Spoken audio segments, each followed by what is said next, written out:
Hello friends, welcome back to my YouTube channel. आज हम Hindi grammar का टॉपिक वाक्य इसके बारे में पढ़ेंगे। वाक्य क्या है? वाक्य एक पदों का व्यवस्थित समूह होता है जिसमें पूर्ण अर्थ देने की क्षमता होती है। जैसे बच्चे बच्चे मेला देखकर खुश हो गए, तो बच्चे क्या हैं? वाक्य के दो अंग होते हैं, उद्देश्य और विधेय। बच्चे क्या हैं? बच्चे हमारे इसमें वाक्य में क्या है? जो बच्चे मेला देखकर खुश हो गए, तो बच्चे तो हमारा उद्देश्य है, लेकिन ये वाक्य वाला सेंटेंस जो बचा हमारा वो विधेय है।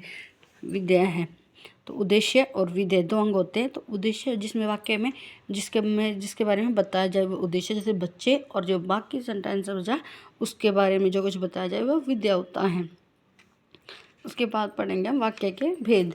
वाक्य के भेद क्या है? वाक्य दो प्रकार के होते हैं, एक अर्थ के आधार पर वाक्य के भेद, एक रचना के आधार पर। अर्थ के आधार पर वाक्य के जो भेद हैं वो होते हैं 8 और रचना के आधार पर होते हैं 3।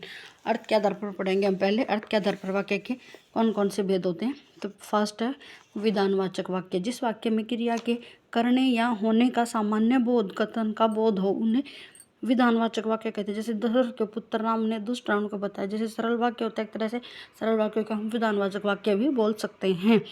निषेधात्मक वाक्य क्या होता है? जिन वाक्यों में क्रिया के न करने या और न होने का बोध हो, उन्हें निषेधात्मक वाक्य कहते हैं। जैसे सुरेश ने रमेश को पुस्तक नहीं दी, वह खाना नहीं खाएगा, वह स्कूल नहीं जाएगा, यमराज उस समय यमपुरी में नहीं था। तो इसलिए नेगेटिव सेंटेंस निषेधात्मक वाक्य होते हैं। प्रश्नवाचक वाक्य, जिन वाक्यों में प्रश्न किया जाए उन्हें प्रश्नवाचक वाक्य कहते हैं। जैसे क्या वह घर गया, क्या वह स्कूल गया, क्या वह ऑफिस जाएगा, प्रश्नवाचक वाक्य होते हैं। संकेतवाचक वाक्य कौन से होते हैं? जिन वाक्यों में एक क्रिया का होना दूसरी क्रिया पर निर्भर हो, उन्हें संकेतवाचक वाक्य कहते हैं।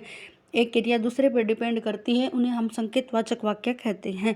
रात होगी तो आसमान में तारे निकलेंगे, बिजली होगी तो कारखाने चलेंगे, बारिश होगी तो फसल अच्छी होगी, अगर हम पढ़ेंगे, मेहनत करेंगे तो हम परीक्षा में अवश्य सफल होंगे। ये एक दूसरे पर डिपेंड होते हैं संकेतवाचक वाक्य।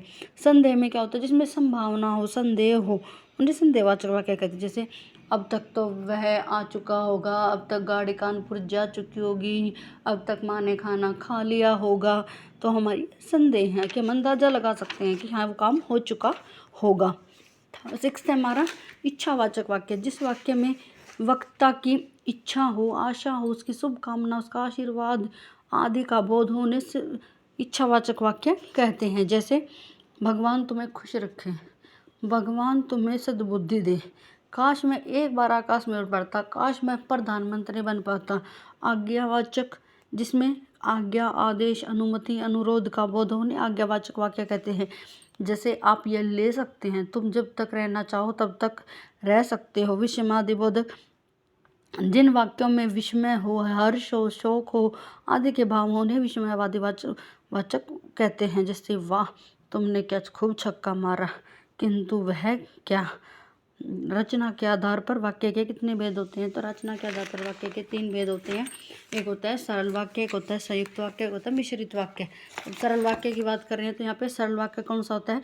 जिस वाक्य में, सरल वाक्य में क्या है? जिस वाक्य में एक ही उद्देश्य हो और एक ही विधेय हो और एक ही मुख्य क्रिया होती है, उन्हें हम सरल वाक्य कहते हैं। जैसे दिनेश के पिता ने सुरेश को भी हिंदी पढ़ाई, या मैं घूमने जा रहा था। तो ये सरल वाक्य है। जिस वाक्य में उद्देश्य तो एक ही होगा, उद्देश्य तो एक से ज़्यादा हो सकता है, लेकिन विधेय जो हमारी बात करने का वो सेंटेंस का तरीका जो है वो एक ही होगा, वह सरल वाक्य होता है। जैसे मैं घूमने जा रहा था, या मैं अपने परिवार के साथ घूमने जा रहा था। मैं भी अगर अपना परिवार के साथ भी जाऊँगा, घूमने ही जा रहे हो ना, कहीं भी जाओ, मैं या मेरा परिवार जाए या मैं और मेरे दोस्त जाए, बात तो एक ही है।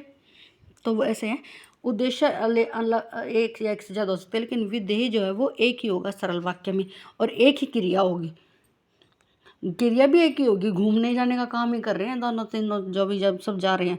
तो संयुक्त वाक्य में क्या होता है?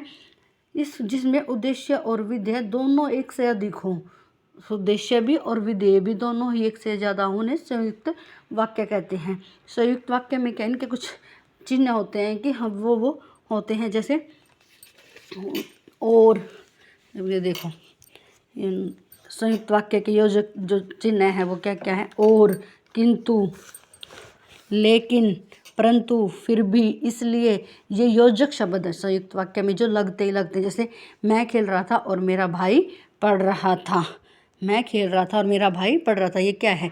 योजक चिन्ह है।